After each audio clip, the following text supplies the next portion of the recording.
wonten Resi Candala wonten ing tengahing mergi. Badhe tidak mendirsi. Aku iki diutus karo Kanjeng Adipati. Kepripun? Diutus metukake marang sliramu anggone nglamar ana ing kraton Kediri apa entuk gawe apa ora? Boten pikantuk. Lah priye kok ora entuk? Dipun tampik ajeng panjenengan sampun mangertos watak wantune kula. Dados paprangan ageng. Banjur nggih, kula piyambak nggih mawon. wah dadi patih ora deles. Nggih sampun deles nanging nggih Ora kurup, kirang sekti. ora kurup karo awake gedhe. Wetenge gedhe. Lajeng monggo miturut pamanggih panjenengan dalem kados menawi porsi. Saiki sowan ana ing ngersane Kanjeng Adipati ning Tuban, ana ing Blambangan. Ayo bebarengan sowan ana ing Monggo kula dherekaken.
Wirati.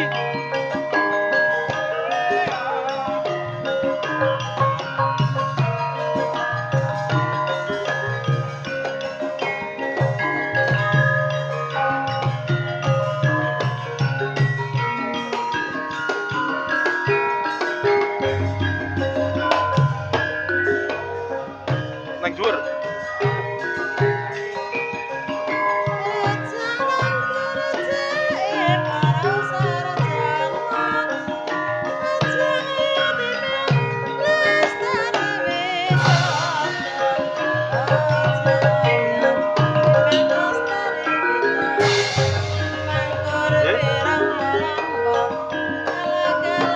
Tiok guys, tiok. Langsung jangkau.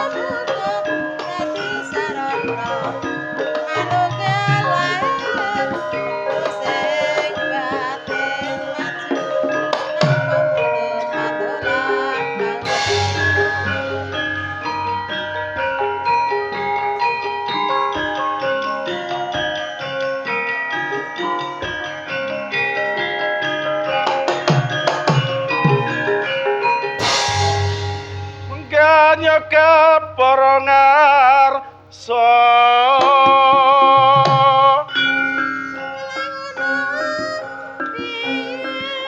soanmu kan pipit tetap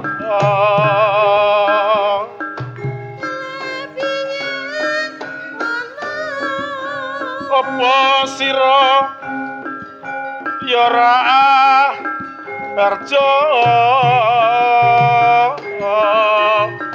matura kan disa yate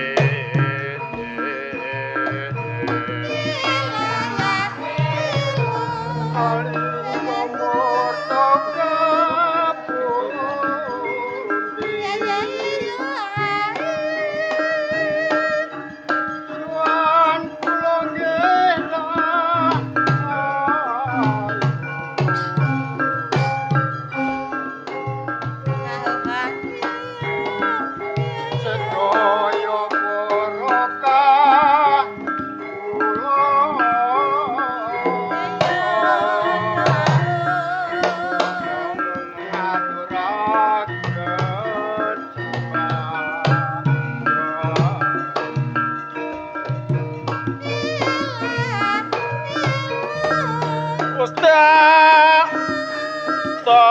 apa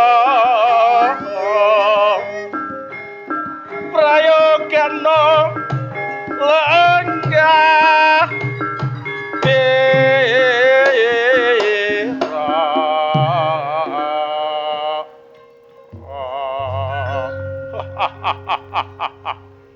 Bapak Resi Candolo, Kados pundi Kanjeng Adipati? saben-saben dika sowan ngabyan turu wonten bali temu Kadipaten Blambangan tansah ngaturaken sungkem. Sungkem pangabeti panjenengan kula tampi dawah sami-sami. Mugi dadosaken wibawa kula jumeneng dipati wonten ing Kadipaten Blambangan. Inggih, Kanjeng Bapak Resi Adipati. Candolo. Kula atur pinarak ingkang kanthi sekeca Bapak Resi Candolo. Langkung sekeca Kanjeng Adipati. Galigajaya Paring pangandika Kanjeng Adipati. sira gosoan oning Kadipaten Blambangan. Aku mundhut prisa. Anggonmu nata kabeh para kawula ing dusunan. Kadiparan pawartani Temunggung Galigajaya. Parang mundhut Kanjeng Adipati. Iya tak parengi iki Galigajaya. Anggen kawula napa para nayaka praja wonten ing Kadipaten Blambangan sadaya mboten badhe mukiwani Kanjeng Adipati. Galigajaya, pakaryan yang becik kudu sira lestarekke. Lungguh Kang Prayoga, Niki ngestoken dawuh Kanjeng Adipati. kadangku sing ayu dewi diajeng Gondowati. Isi paring pangandika Kang. Sira uga sowan ning bali temu Kadipaten Blambangan. Apa sing bakal kok aturki ana ing ngersaku diajeng Gondowati. Kepareng matur Kang Mas saderengipun ingkang rayi matur. Kepareng nyaosaken sungkeming pangabeti Gusti. Iya, pangabeti mundak tampa ora pujo pangestu tanpa ana diajeng Gondowati. Sangaken panuwun. Namung badhe ngaturaken sedaya pakaryan. Kepiye? Pakaryanmu kepiye? Dawuhaken dhateng kula sampun rampung sedaya. Tenan. Mbabile paduka badhe niki presa sak wanci-wanci Kang Mas. Sampun sumadyo sampun rampung sedaya. Sliramu ki kadang kunom sing paling tak tresnani. Yo. Pakaryan kang becik kudu kelestarekke. Diajeng Gondowati. Isi paring paring. Lungguh Kang Prayoga. Mangestaken. Kondur ndika Bapak Resi Candolo. Inggih kadosa pundi Kanjeng Wonten ing Adipati? arikan nggon menika saestu kula ngawontenaken pisuwanan agung. Jalaran wonten babagan ingkang badhe kula aturaken dhateng panjenengan Bapak Resi Candolo lan sedaya para nayaka praja ing Kadipaten Blambangan. Lajeng babagan menapa ingkang badhe dipun aturaken sedaya para panggawa wonten ing Kadipaten Blambangan menika. Ngeten Bapak Resi Candolo. Rikala dinten ingkang sampun kawuri. Kula menika nyumpena ngimpi diajeng Gondowati. Ngimpi wonten pasumpenan kula Bapak Resi Candolo. Inggih. Kula nampi wise ing Bathara ingkang akarya jagat. Kula bakal lono jumeneng dipati wonten ing Kadipaten Blambangan. Menawi kula sampun kalampah garwa putring Kediri Yayu Dewi Daneswari. Ngaten Bapak. Dados panjenengan menika nyumpena Ngimpi Bapak Resi Candolo menika kula. bebasan impen ngaten wonten babagan tiyang tigang perkawis Kanjeng Adipati. Ngimpi niku enten babagan tigang perkawis. Inggih. Diajeng Gondowati. Isi paring pangandika. Wong ngimpi kok ana 3 perkara sliramu wis nate prisa. Sampun. Garigajaya ngerti werdine impen. Sampun mangertos. Lajeng kados pundi werdinipun impen menika? Inggih menika wonten tigang perkawis Kanjeng Adipati. Tigang perkawis ngimpi menika. Lajeng Titiyoni Gandayani Puspatajem. titiyoni Gandayani Puspatajem. Inggih. Werdinipun kados pundi Bapak Resi? Titiyoni menika impen ingkang wayah sonten inggih menika tiyang ingkang kekathah anggenipun sare ngaten. Titiyoni niku wong turu merga mapan sore. Ngaten menika Bapak Resi Candra. Inggih ngaten.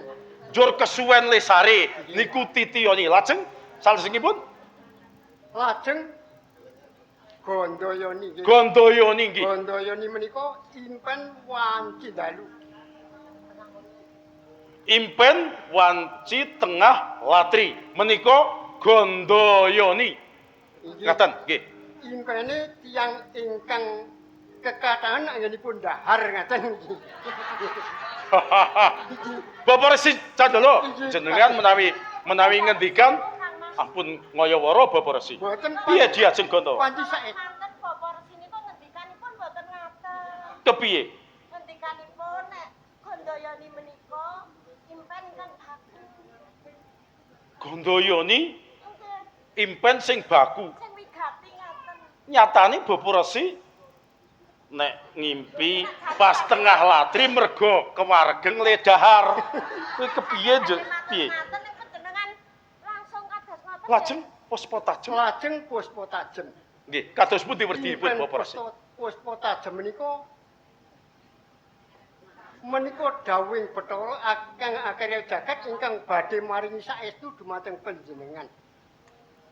Niku Puspatajem. Nggih. Wah, Lajeng anggenipun nyimpen menika wanci menapa panjenengan?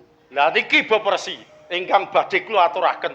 Lah kula niku tilem wanci siang niku. Niku lak mboten wonten gandeng cenengipun kalian titiyoni Gandayani Puspatajem. Jalaran kula sare siang wanci tabuh setunggal.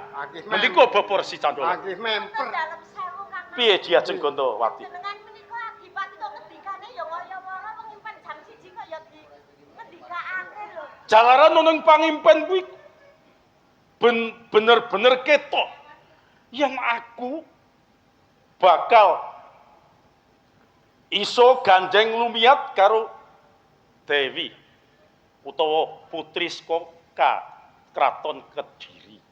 Jenengan Dewi Daneswari. Kala mangsane pancen kados wonten niku kok mboten kaget malih kula. Gandawati, Dalam aku ki wis dewasa. Aku ki kakangmu. iji sampun mangertos. Dadi adipating Blambangan ora kurang bondo donya. Nganti semene gedene semene tuane aku gurung mengku sajening Omong panjenengan kene Wanita. taman sing dingendikake mung putri kae. Lah nek ning taman ki panane putri. Kok taman liyane lho sing Bapak Resi Candra, Iki kados pundi Kanjeng Adipati? lajeng kados pundi? Napa badhe cabar anggen kulup badhe Mboten. ngayunaken Dewi Daneswari. Soan Arcang Adipati. Surabaya tak parengake.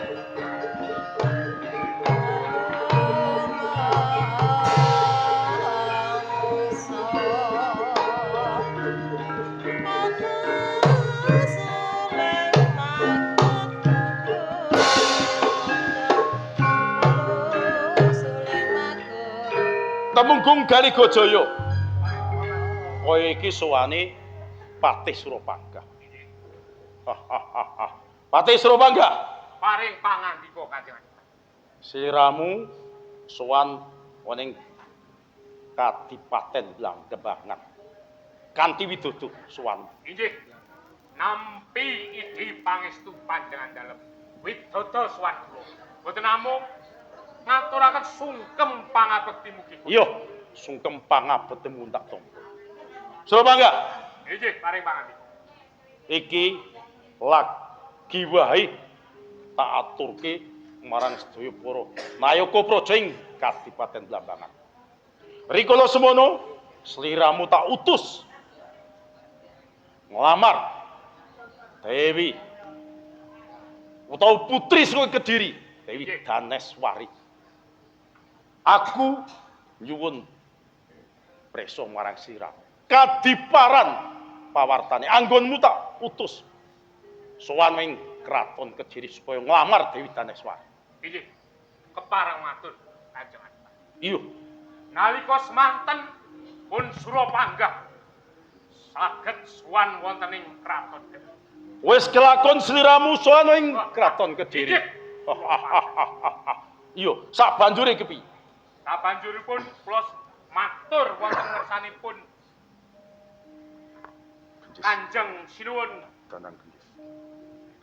wonten ing Kediri Iya. supados nglamar putra-putrine. Iya.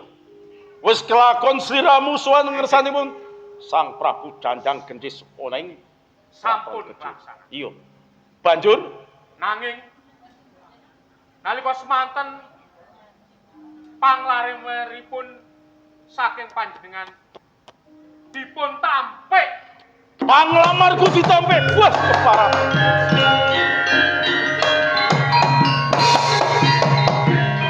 Surat panggah inggih sliramu ki nampa kekucahing Kadipaten Blambangan. nyuwun pangapunten. Lah mung tak utus nglamar putri Daneswari. Kok iso cabar iki kepiye? Nalika semanten Ditampik iki kepiye? nalika semanten panjenengan nggih pun mangertos watak wantu kula to. Iya. Dipun tampik lajeng kawula sesumbar nantang wonten ing praja. Surabaya, Nggih, sliramu ki tak utus nglamar kok dadi gawe geger ing kraton Kediri.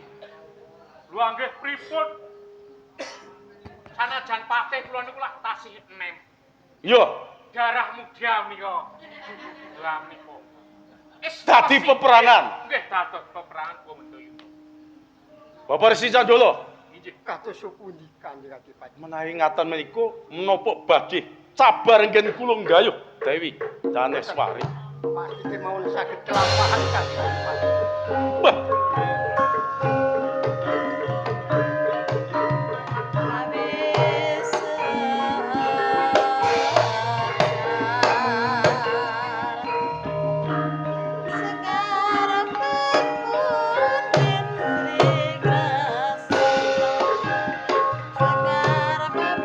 Kanjeng Adipati. Surabaya pi. Menika wonten sawijining pawungan ingkang derek sowan wonten ing praja Blambangan, Iya, Kadipaten Blambangan. Monggo kula aturi sami. iya Surabaya.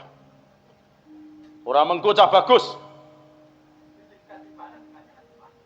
Kok dadi siliramu wani sowan ning bali temu Kadipaten Blambangan. Banjur siliramu ki sapa lan saka ngendi pinangkamu? Iya, tak parengke.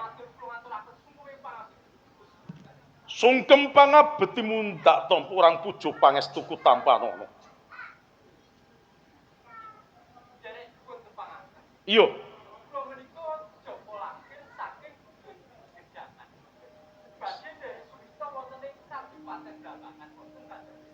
Oh, sliramu Joko Langkir saka tlatah Gedangan.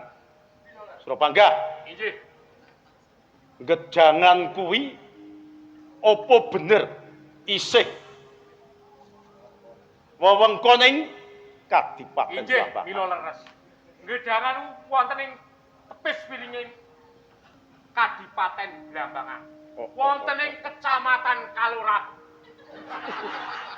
Gedangan kok Kecamatan Kaloran Slewa-slewo. Oh nggih. Sampingipun Klisat. Niku. Kalibasur. Nggih. Joko Langkir. Apa bener sliramu bakal suwita ing Kadipaten Blambangan?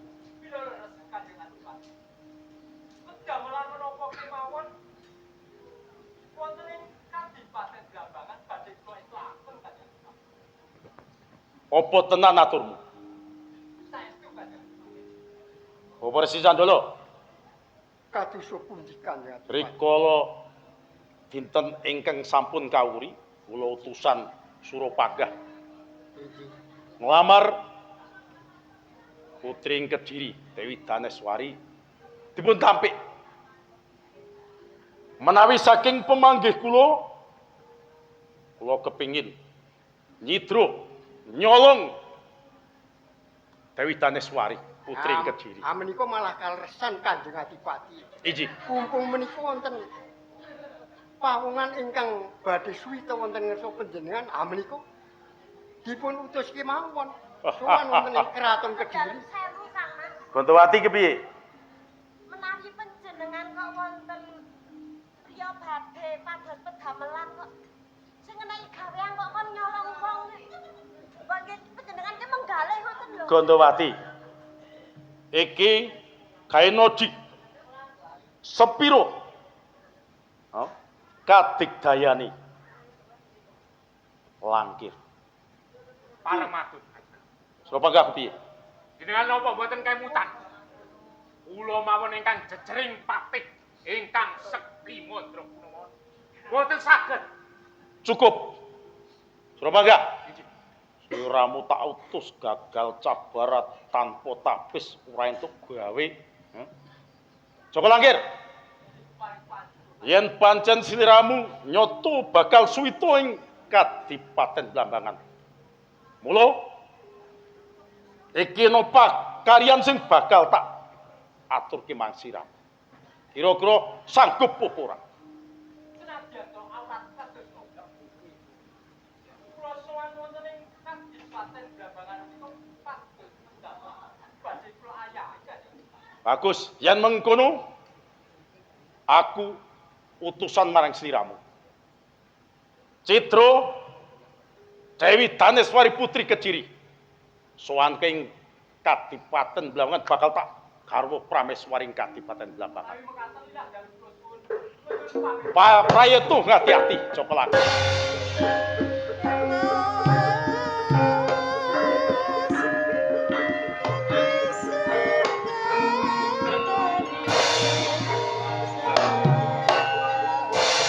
Patih Suropagah. Injih. Paripurna. Kaya ninggal bayi ning pinggiring jurang. Injih. Joko Langkir bakal tak tunggu ing tawat-tawati ing Kraton Kediri. Estokaken kabeh. Ngene. Ketap nopo para wadya boling Kadipaten Blambangan. Injih. Aku dhewe sing bakal ngawat-awati Joko Langkir. Injih. Kaligajaya. Sira tak pasri katentremaning Kadipaten Blambangan. Sajroning aku jengkar ing Kraton Kediri, mangsa borong katentremaning Kadipaten Blambangan. Diajeng Gontowati, pun Kakang bakal lumarping Kraton Kediri. Iya, Suropagah, Bapak Resi Candolo, monggo jarakan kula wonten Kraton Kediri. Tidak Kanjeng Adipati.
joget-jogetan kudune dinikmati ben marem mesti jogetane bisa apik. Yo bener. Heeh.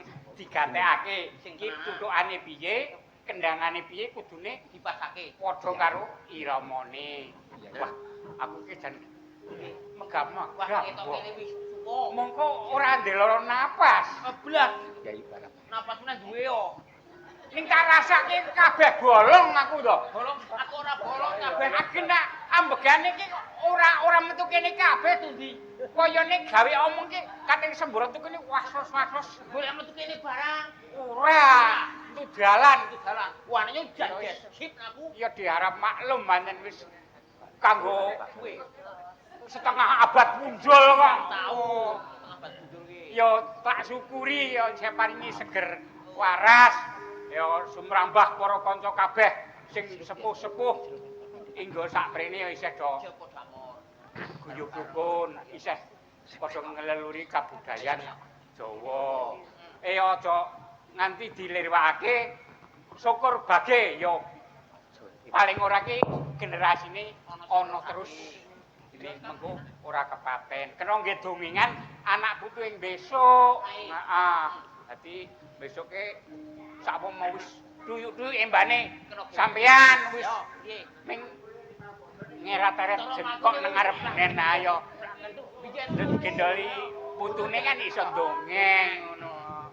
Ya pancen wong Jawa ki kudune nalurekke Jawane. Ora kitung ulang tahun saben setahun pisan ning Ana tau teko wae. Ah, iki yo. Ora to. Nek gelem teko. Wong Pinggir.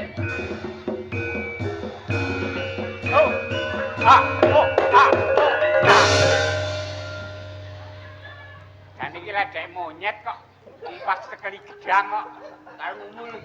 yen binatang kamu. Tunggu ket mau binatang kamu. Wis nyekel foto. Marah-marah ya marah ono. Aja kono. Wong kok ora Kene.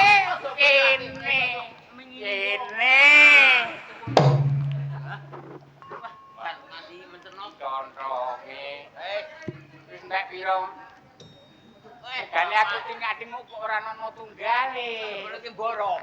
Jempol kan. Mulai saleng-lengan kok papat. Boyo wong ki sing Sopan karo perwira nganggo Udawedana sopan santun. Kuning kok yo. ngarsaning para pamriksa kok plenat-plet memangan meneng wae. Syukur bage nek ana tunggale ki do diparingi. Kok Mingar dadi panitia ngono kok. wonge digedhek-gedheke sedakoe ngamale. Sok ketemu nang konone. Wah, pancen kuwi pancen pakanane wae. Kuwi suroe. Wah, to jene tampung mlentu wetenge. Pancen delalah. Wah, jan mikir iki mangan. Mangan kok. Anake sapa jan kaya Anake anu, anake wong wedok.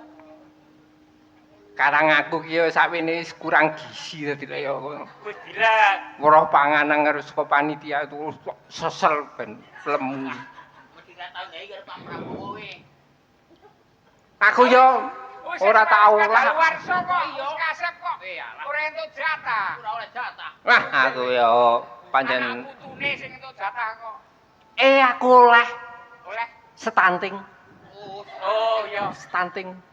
Mugane kurang gizi. Kurang gizi aku iki. Kowe oleh stunting ora cilik. Nek aku ki cilik wong dedet piadeke. Ning aku wis dites kok. Bisa Lulus aku. dadi Dadi jowo. ora perlu stunting. Wah, apanya? Wong kena turunanku ya jitu-jitu kok. Ora kuwatir meneh. Negara ki wis nggatekake. Nek aku sing kae sing perkembangane wis gede ora oke tinggal dikekno sing bangeti. Apa ya ngono kuwi? Oh, samare engko nek turunane iki bareng iki bangati nemen kan kudune dikek. Aku ora iso nggih turunan. Aku kabeh kok. Kabeh aku spiral. Wih, nanti Kabeh aku Kabeh-kabeh diborong dhewe kok. kabeh borong dhewe. Alhamdulillah aku ya branang. Wis anak pira? Anakku loro, putuku siji. Alhamdulillah ya. Sedelongkas aku munggah kaji. Yalah, alhamdulillah. Alhamdulillah. Wis ngerti dalane wah. Ana petunjuke. Nggawa Google Map. Wah, kalaman jane panjenengan. Oh, aku iki pinter-pintere wong timpalangnya aku kok. Metu kono kuwi. Ayo Berarti metu kono kuwi. metu iku sing belok ke kiri, terus ke atas. Google Map. Pirang dino tekan kono iki? 6 jam. Numpak Garuda. Ora turu barang. Ya turu kadang iku. Tekan kono terus ngemek-emek Ka'bah. Terus aku muni ngene. Oh, alhamdulillah iso ngemek Ka'bah. Ya ming ngono kuwi. Iku mengangen-angen. Wah. Lek gatekke kok tenanan ya. Suasane gatekke tenanan. Nembang joget. Nembang joget no ya pancen Sawisi gong warna-warna persyaratan memenuhi syarat. Aku seneng kae lho lagune sing pelok. Bojoku lunga menyang Hong Kong. 3 taun omahku gedhong. Kalung dawa kuwi bandole sak kenthong. Terus iku gulune cedhot ngono lho. Nung nung ning ning nung nung ning nung ning ning nung nung nung nung nung ning ning nung nung ning nung ning nung nung. Sedange prek ngono. Piye bane? Bojoku lunga menyang Hong Kong. 3 taun omahku gedhong. Aja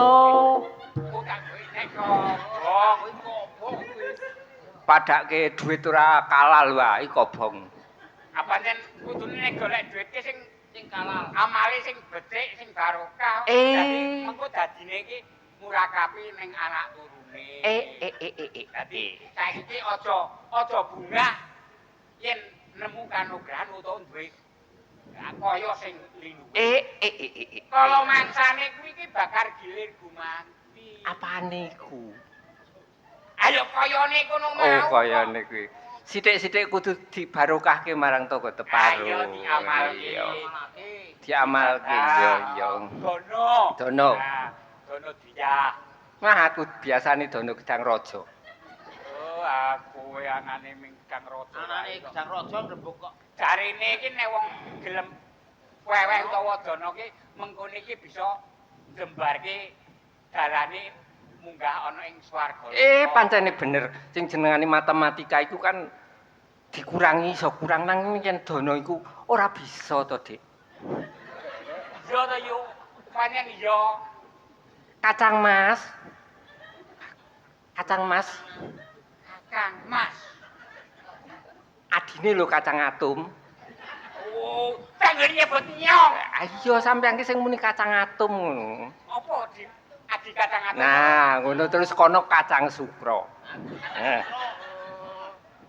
Wayangan apa? Kose kaya wayangan mau sedina wayangan kok nganti lempo lendagong. Nah, aku mau ngene. Kowe bisa ngomongke matematika apa paham karo pelajaran matematika? Aku bisa. Jiku-jikuan, Bisa. tambah-tambahan, Bisa. sejarah. Bisa. IPA IPS IP-ne lho tuh, kadang ki meteng. IP-ne. Ini di tunggal. Iya, IP-ne kadang meteng kok. Mana? Ya wong ana teng-tengane kok. IPS. Tak bedheki matematika. Apa? Nah. 1 ditambah 1 sama dengan berapa, Mbak Yu? 1 tambah 1. 2. 2. Saiki Tak catetane. cara-carane pelajaran matematika ning nganggo cerita. Oh, siap. Tak dongeng ya. Di sana ada banyak binatang. Di antaranya di kolam itu ada 5 ekor bebek.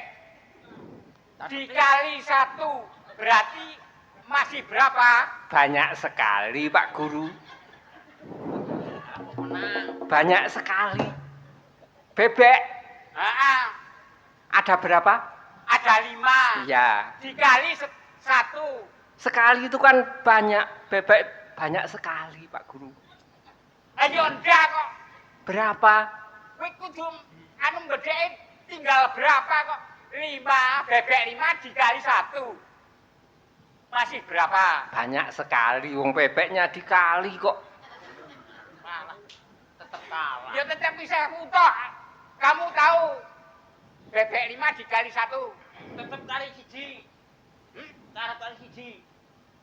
Apa bebek 5 dikali 1 apa kali 5? Ayo bebek 5 dikali 1 sama dengan berapa? Kamu 5. 5. ya enggak kok. 1. 1. Aneh 5 salah. 1 salah. Enggak 8 ora kelakon. Enek dikali 2. Berapa? Bebek 5 dikali 2. 3. Bebek 5 dikali 3. 2 kok bolan baleni. Kita bola-balik nih iso kok. Bebek 5 dikali 3. 2 Enggak. Ya tetap 5 kok. dikali kok.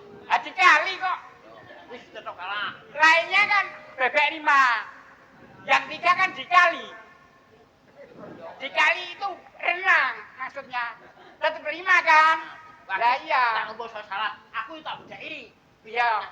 Saiki kowe nancuk Mimi Heeh. nggawa gelas. Ya Gelas. toh, katekake penontonnya. Sudute nang ndi? Ayo. Sudute, ayo. Ayo. Sudute nang ndi? Nah. Plungu. Apa? Mimi nggo gelas. Runtuh. Sudute nang ndi sudute? Ayo. Sudute nang panggonane lho. Tetep salah. Dikon gelas tak dudoki sudute. Ayo. Gelas nak wong Mimi. Srutup sudute nang lambe. Nggih pinggir sudut.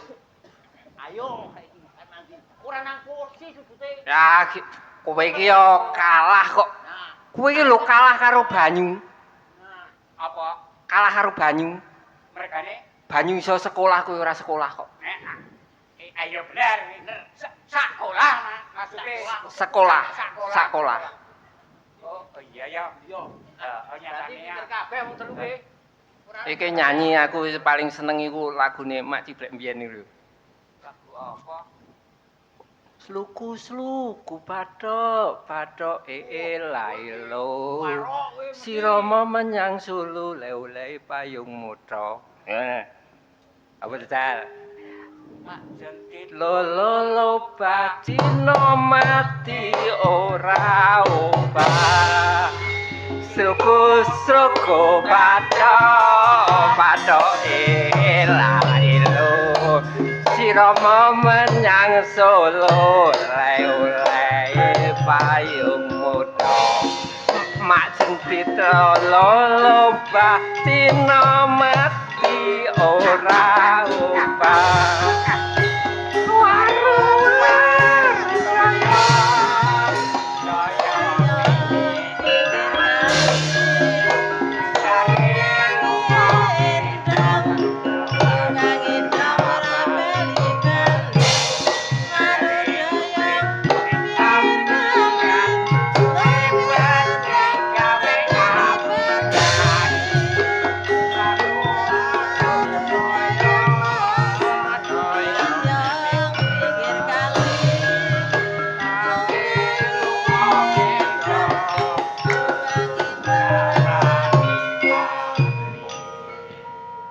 Pitik cilik.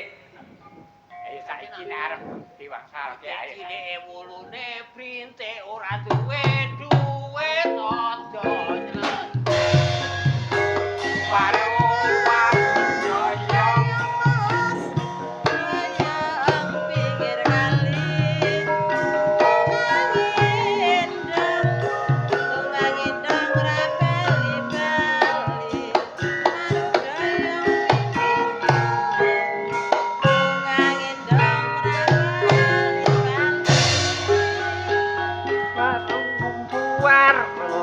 doyong doyongan nang pinggir kali jare lunga gendong sewengi pitik cilik ngincer babon Joko cilik kekeden pokong baru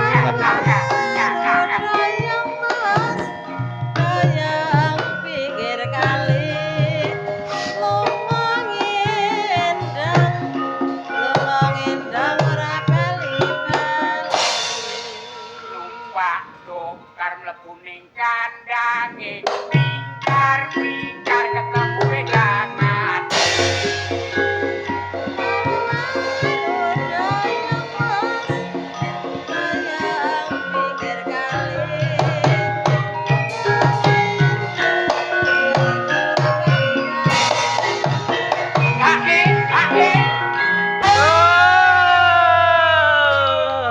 Ya terima kasih untuk penampilan malam hari ini. Koyo penyiar sepak bola. Iya, iya dan men. Hati-hati. Dalan kok dibandang ini ora yo teko Leonas karo Lah kok nang taman kok rumangsane kaya nang lapangan lah aku. Karang kula niki kek ajar nyinden iki kok. Salah lapangan iki, salah tamane kok. Lah tamane kok salah. Ah sak lapangan kok. Salah. Tamane salah kuwi. Sak tamane sak lapangan. Lah nanging isine ya beda-beda. Kan beda. Ane lak men gunoan mung regene sak lapangan, ayo dienggo kaya nang lapangan arep taman. Wong saking ambane wewangunan taman kok. Nek mboten kali dijogeti ya mboten kewes nggih. Ya Des. Oh ya Des, kan Des luwes lho. Ora iki jenengane kok saben minggu ganti iki ning opo? Kula niku wong DPO. DPO ki apa? Pencarian orang itu loh. OTP kula niku. Lak mulah malah ben ora lek ketemu. Kali ketemu. Oh, iki winginane ning aku meni endang. akon-akon iku. Heeh, saiki ganti meneh jenengmu sapa? Yayu Parabola. Lah kok ganti tambah Pak Parabola? Aku mau ajeng muni Yayu Mbak Rika ngono yo. Oh, Farika. Farika yo kliru kok. Lah nek sesuk sapa? Sesuk digital. Jarine sesuk Paijo. Lah iki anggere wis dicopot lak wis ganti jeneng. Iki Setiawati. Setiawati. Gumun Setiawati. Oh, Setiawati. ngeten niki yo niki titisane Elisa. Jadi Elisa kaya ngene. Elizabeth. Ngeten niki yo kula nggih. Ololo klenik. Ala-ala kelek tegese piye? Yo kadang niku ngapusi. Dadi niki yo separo ki suarane ki kadang yo lanang, kadang yo wedok. Lah yo dijumbuh karo lemu nyandang nganggo. Niki wedok dugi mriki. Nggih. Pitados jenengan. Yen bukake. Pitados mboten. Lah yo Ken mboktekke. Lah. Separo niki lanang. Dadi separuh sing si wedok sing endi? Niki